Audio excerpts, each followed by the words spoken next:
에도 우리 손 한번 드시고 한번 합시다. 주님을 의지합니다. 주님을 의지합니다. 내 삶의 위로와 내 삶의 위로와 참 기쁨 주시는 주님을 의지합니다. 할렐루야. 여러분, 때로는 힘들고 때로는 외롭고 때로는 정말 어찌할 바를 알지 못한 그런 때에 이 노래를 한번 불러보세요. 눈물이 나와요. 가슴이 뭉클해지고 하나님 위로가 옵니다. 주님을 의지합니다. 사람을 생각하지 말고 그분이 잘해주다가 왜 잘 안 해주는가, 그분이 왜 내 곁에 있다가 떠났는가, 그분이 지금 잘해주고 있는데 저 사람 얼마쯤 갈 것인가, 뭐 그런 거 계산할 필요가 없어요. 오직 그냥 그렇거니 하고 이렇거니 하고 저렇거니 하고 그렇거니 하고 막 그렇게 하는 거야. 그 사람은 그렇거니 이 사람은 이렇거니 저 사람은 저렇거니, 성기 개떡 같은 사람은 저 사람은 뭐 개떡 같은 사람이고, 왜냐면 온유한 그렇거니 이렇거니 저렇거니 그렇거니 그렇게 생각을 안 하면요, 목회자가 병들어서 일찍 돌아가신 분이 얼마나 많은지 몰라요. 응? 내 주변에서도요, 일찍 돌아가신 분들 보면 거의 목회한테 근심만이 하는 사람. 정말 어렵다. 응? 그 필요가 뭐 있어요? 우리는 하나의 목자고 그들은 양이고, 우리는 의사고 그들은 환자고, 응? 환자를 놓고 의사가 환자가 되면 되겠습니까? 응? 그건 환자인데. 그리고 환자가 중할 수도 있고 나을 수도 있는데, 더 악해진다고 해서 의사가 설득 들어서 무주머니 얹고 고민하면 되겠습니까? 중해질 수도 있고 또 나을 수도 있는 거지. 그 최선을 우리는 다해서 처방할 뿐이고 말씀 전하고 기도할 뿐이고. 할렐루야. 네. 하나님 의지할 때 하나님께서 승리를 주실 줄 믿습니다. 자, 이제 다 요약하고 하나만 더 우리 보겠습니다. 우리 지도자, 참 지도자상에 대한 거 19장 1절을 보겠습니다. 한 장 넘겨서 19장 1절 시작. 시드기야 왕이 듣고 그 붓을 찢고 붉은 배를 들고 여호와 전에 들어가서. 할렐루야. 응? 자, 여기 여러분 무엇을 발견할 수 있습니까? 얼마나 간절하게 기도한 모습을 볼 수 있습니다. 바로 지도자는 정말 하나님 앞에 기도처를 찾아서 옷을 찢고 정말 눈물을 흘리면서 몸부림치면서 기도할 때에 하나님 그 기도를 들어주실 줄 믿으시기 바랍니다. 지금은 옛날하고 조금 다른 것이, 다 그런 건 아닌데, 우리가 젊을 때의 그 시대는요, 조금만 어려움이 있으면 산으로 가서 기도하러 가요. 아예 기도하러 가는 것이 그때는 해결의 방법으로 모두가 알았어요, 목회자들이. 지금은 속상한다고 한때 몰려가지고 그냥 무슨 동해바다 갔다가 무슨 거제도 갔다가 뭉쳐가지고 그냥 1박 2일 코스로 막 놀고. 내가 요 얼마 전에 어느 목사님이 어느 저분이 너무 놀래가지고, 아니 어디 저 산에 등산을 갔는데 깊은 데로 좀 갔더니 그 사람들이 잘 안 가는 곳인데 막 깊이 이제 그 그룹에 들어갔다 갔더니 와, 거기 막 한 그룹이 와서 들어앉아가지고 기가 막히게 재밌게 놀아서, 그래서 너무 재밌게 놀아서 그 구경을 이제 하면서 있었는데, 나중에 뭐 수건 돌리기를 시작부터 해가지고 막 그냥 막 너무 재밌게 놀다는 거예요. 그래서 와, 신나게 노는구나. 저 사람들은 저런 재미로 살고 우리 기독교인들은 저런 재미가 없으니까 하고 있었는데, 목사님 그러면 안 돼. 이 집사 아니 저도 이 목사가 목사. 나중에 보니까 어느 목사님들 그룹이 전부 다 목사들이랍니다. 그래서 물론 다 이렇게 너무 또 그렇다고 해서 수도사들이 아닌데 수도사같이 그렇게 살아가는 것보다도 그렇게 이제 되는 걸 하나는 이제 이해는 해요. 목회는 힘들지. 새로운 사람 뭐 교인들은 속썩이지 하니까 그냥 속상한 사람끼리 모여가지고 가지고 우리가 별수이나 해서 그렇게 막 먹고 놀고 다니고 한 주일에 그것도 한 번씩 모인답니다. 그런 팀 많아요. 여러분은 뭐 나보다 더 잘하는 사람도 지고요. 근데 물론 그것을 무슨 뭐 정지한다, 나 좋다 그렇게 권장할 것도 아니고 그렇다고 막 그 뭐 죽이는 살리는 할 것도 아니고 그만큼 방법을 어떻게 취하느냐. 응? 그렇다고 해서 뭐 그런 재미있는 일이 없으라는 건 아니고요. 그보다 더 귀한 방법은 정말 하나님께 부르짖고 무슨 일만 있으면 기도하러 사람 없어도 좋아요. 기도할 때는 혼자 하는 것이 더 좋아요. 응? 혼자 가서 하나님께 쭉 기도하다 보면요 기가 막힌 역사가 일어납니다. 아멘. 여러분 그 명성교회 김성환 목사님이 그분이 성공한 비결이 딱 하나 있었어요. 너무너무 개척을 해가지고 목회가 안 됐을 때 그때 이 서울에는 자 여기 우리 각도에서 있잖아요. 경상도의 목사님들이 보이는 영남 영목회가 있어요. 영남 영자 짜가지고 목회 영목회. 또 호남 또 계신 목사님들이 보이는 또 목사님의 또 모임이 있어요. 충청도도 있고 강원도 다 있습니다. 각 도마다 없는 조직이 없어요. 교파 초월에서.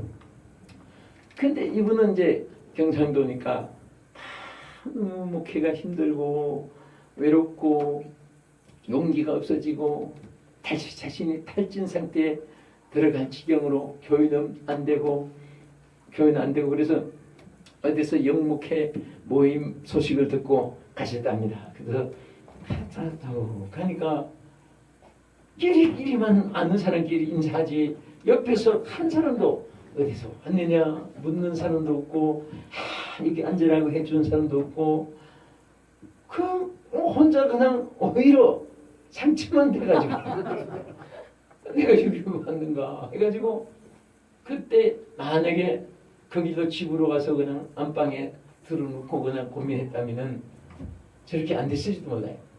그런데 발길이 가는 대로 가다 보니까 어디에 가느냐 그 길로 가다가 보니까 청계산 기도원 그런 경북 고속터널 옆에 조그마한 기도원이 있습니다.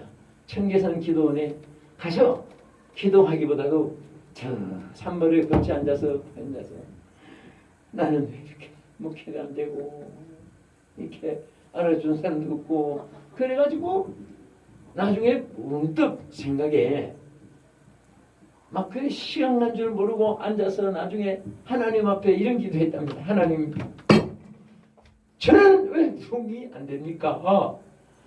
알기나 좀 해주세요. 왜 부흥이 안 됩니까? 알기나 좀 해달라고 그렇게 막 기도를 했는데 이 산에서 야호 하면 왕왕왕 울리잖아요. 꼭 그런 음성으로 막 내신 같은 소리로 새벽에 도리로다 그래서 산울림처럼 왕왕왕왕 울리면서 그 음성이 막 확실하게 들어오더랍니다. 새벽에 도시로다. 그래서 이분이 정신을 차리고 보니까 막 성령이 역사하기 시작하더랍니다. 아, 하나님이 내게 응답을 주구나. 새벽 기도를 통해서 역사가 나는 응답이구나 해가지고 그래서 교인 몇 명 안 된 사람을 새벽 기도 운동을 시킨 거예요. 꼭 뭐 새벽 기도뿐 아니고 뭐 철학 기도도 있을 수 있고 음식 기도도 있을 수 있고 그런데 그 목사님에게는 막 새벽 기도를 통해서 응답해 줄 것을 그 길로 새벽 기도 10명을 청년 부대를 만들었더니 교인이 딱 10배가 되더랍니다. 그래서 그때 새벽 기도 수는 11조 수라는 얘기를 듣고 새벽 기도를 2부로 나누었답니다. 밥을 일찍 하는 사람 못 오는 사람을 위해서 새벽 기도 하나 더 만들고 늦게 또 늦게 하는 사람 위해서 새벽기도 일찍 만들고. 그래서 나중에 새벽기도 1부, 2부. 수가 많아서 그런 것이 아니라 한 사람이 와도 새벽기도를 인도해주고, 그러고 나서 아이들 막 함께 기도하게 만들고, 그랬더니 새벽기도 부대가 100명쯤 모이니까 교인이 1000명 막 10배가 넘더랍니다. 그때 딱 생각했답니다. 교회 부흥은 새벽기도와 12조구나. 그래서 새벽기도 1000명을 만들려고 막 노력했는데 진짜 새벽기도 1부, 2부, 3부 해서 1000명이 되니까 교인이 10,000명이 막 올라가더랍니다. 그래서 막 교회 확장하고 지나온 이 얘기를 내가 그 교회 가서 부흥회 가서 김상 목사님이 상세하게 이야기를 많이 해줬어요. 여러분, 우리가 히스기야 보세요. 정말 하나님 앞에 막 눈물을 흘리며 하면서 몸부림치고 기도했더니 하나님이 응답해 주신 거예요. 아멘. 여러분, 좋은 사람 만나도 위로가 되는데 전능하신 하나님 만나면 생각해 보세요. 여러분, 병들 때 의사만 만나도 의지가 되는데 하나님 만나는데 정말 모든 것을 다 의지하는 믿음이 생기지고 맡겨지고 역사해지고 하나님께 부르짖게 되고 소망을 갖고 기대를 갖고 하나님께 호소하면요, 하나님이 다 들어주시고 응답해 주실 줄 믿습니다. 오늘은 결론으로 위기의 시대입니다. 이런 위기 시대에 정말 어떤 지도상을 갖춰야 되느냐. 우리가 정말 거짓이 난무하고 부패가 정악취가 날 정도로 그럴 때일수록 우리 정직한 것. 할렐루야. 자, 우리 옆에 분 인사 한번 하세요. 볼수록 정직하게 보이십니다. 볼수록 정직하게 보이십니다. 응? 정직하게. 그 다음에 두 번째는 오직 여호와만 의지하는 사람. 사람 의지하지 말아요. 절대 사람 우리 뭐 허물없이 우리가 이렇게 하니까 하는데 사실은요, 저는 기회가 크게 정말 한국에서 막 최고로 질 수 있는 기회가 두 분이 있었어요. 한 분은 삼풍백화점 무너졌을 때 기억나요? 네. 다 무너졌을 때 그 사장이 영락교회 장로입니다. 장로님인데 그 아들도 장로님이에요. 근데 그 무너지고 나서 그 아들 장로님 가정이 우리 교회에 등록하러 온 거예요. 그리고 저를 좀 만납시다. 그래서 나는 장로라고 이렇게 교회 나오면은 내가 일부러 등록을 안 시켜요. 내가 우리 교인들하고 약속하기를 나는 이사 온 장로님들은 그래서 그 훈련이 또 우리 교인들에게 많이 날 수도 있지만 유익이 있던 것은 그 교회에서 기름 부음 받았으면 죽을 때까지 이민 가기 전에는 그 교회의 기둥이 돼야 되고 부산에 가도 비행기 타고 와야 되고 막 그렇게 훈련시키는데 이사온 장로를 내가 등록했다고 강구를 어떻게 합니까? 내가 못하지. 내 또 중심이 그렇고. 근데 장로님이라고 해서 처음에는 저 직분이 무엇입니까? 장로입니다. 그래서 벌써 내가 이런 등록해서는 안 되겠다. 그런데 자기가 그 얘기 돼요. 사실은 영락교회 장로인데 자기 삼풍백화점 아버지 하면서 그래서 내가 다음 주일에 본교회로 영락교회로 가십시오. 그랬더니 아닙니다. 저는 교회에 안 가기로 했습니다. 그래서 왜 그러냐 그랬더니 그 아버지가 그 백화점 사장으로 있을 때는요, 막 지나가면 웬만한 사람은 막 달려와서 앞에 와서까지 절을 하고 장로님들끼리도 막 그렇게 존경하고 그러는데 그 무너지고 나서 아버지가 가면 전부 다 피한답니다. 피하고 도움을 받았던 사람끼리 다 피하고 다 망한 줄 알고 의지할까 봐 그랬는지. 근데 그분이 하는 말이 목사님, 다 백화점 무너서 망한 것 같아도 절반 이상 재산이 있습니다. 저는 너무너무 가슴이 아파서 자기한테 그랬으면 괜찮은데 아버지한테 그런 것을 멀리서 보고 아버지가 그 마음 아파하는 걸 보고 견딜 수가 없다는 거예요. 그래서 내가 목사님 그때 이제 CBS 라디오 방송 그때 조영규 목사님 나하고 리레이로 로컬론 서울 부산 따로따로 나가는 거 나는 막 5개의 방송 리레이로 그때 딱 나올 때 성미하게 하소서 딴딴따단딴딴딴딴딴 한국 방송이 막 나오고 근데 그것을 늘 듣고 했던가 봐요. 그래서 제가 기도하면서 목사님 붙잡고 최후의 세계 한국의 최대의 교회를 제가 세우겠습니다. 저 세울 다 있습니다. 뭐 척척하면 됩니다, 목사님. 그러니까 영락교보다 더 크게 해서 막 그런 인간적으로 막 그런 자기 섭섭함을 아버지 앞에 위로를 드리고 그 하나님 앞에서도 자기가 이제는 충성할 곳이 여기라 생각했던가 봐. 얼마나 좋은 기회예요. 근데 나는요 그때 딱 끝나자마자 다시는 그런 생각하지 마십시오. 본교회로 와서 하십시오. 나는 내가 내 기도에는 응답이 안 됩니다. 그래서 그때 우리 교인들이 아니 목사님 하나님 주신 복인데 왜 찬양이냐고. 찬양이 아니라 우리 굴러온 복이 아니고 우리 교회 교인이 그 복을 받을 겁니다. 그분은 승기는 교사님 있을 거예요. 그래도 지금도 그래요. 한 번도 내가 후회가 안 돼요. 잘했다 생각되지. 그 다음에 여기 길자인 목사님 알지요? 예, 한기 중회장 하시고 그 교회를 왕성교회를 지은 사장이 있어요.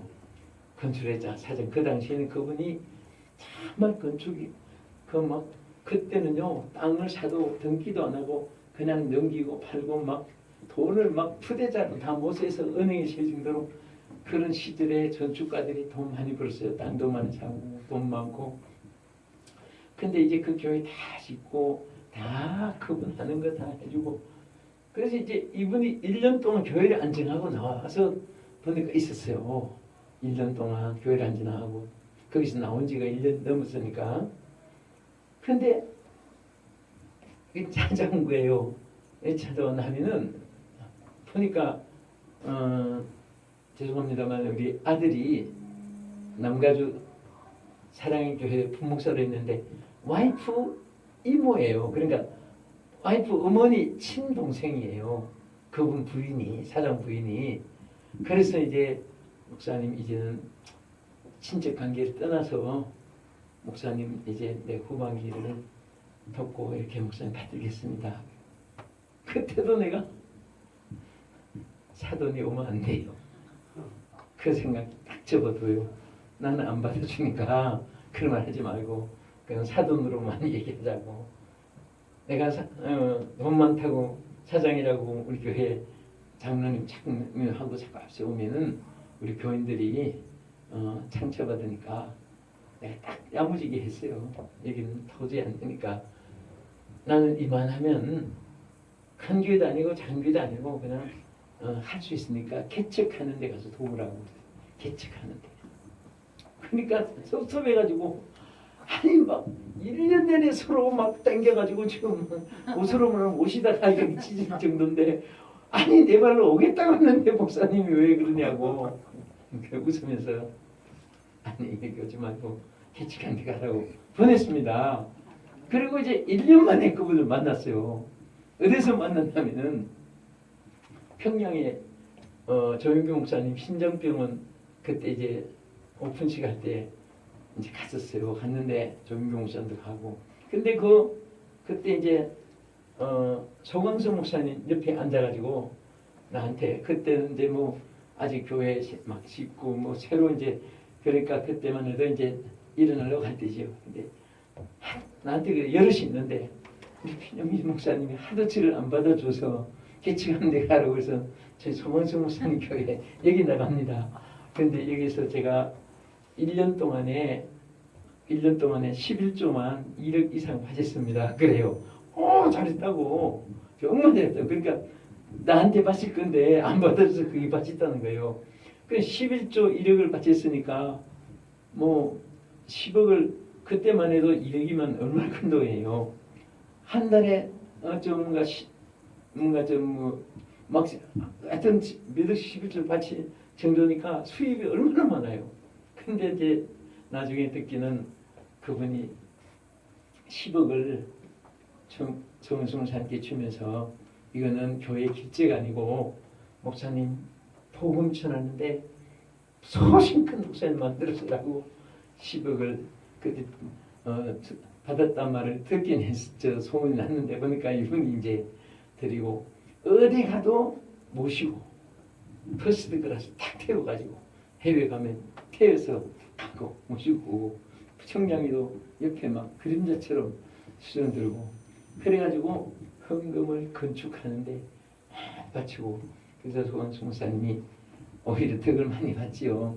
그래도 나는 그게 하나도 안 부러워. 나는 솔직히 말해서 그때 내가 붙잡았을 걸 그랬다면 내 얼굴에 김이 더 깊겠지. 하나도 그런 거 없어요. 나는 언제나 내 중심이 여러분 나를 위해서 설교한 게 아니라 여러분 정말 마음의 평강있기를 위해서인데 주어진 것을 만족해요.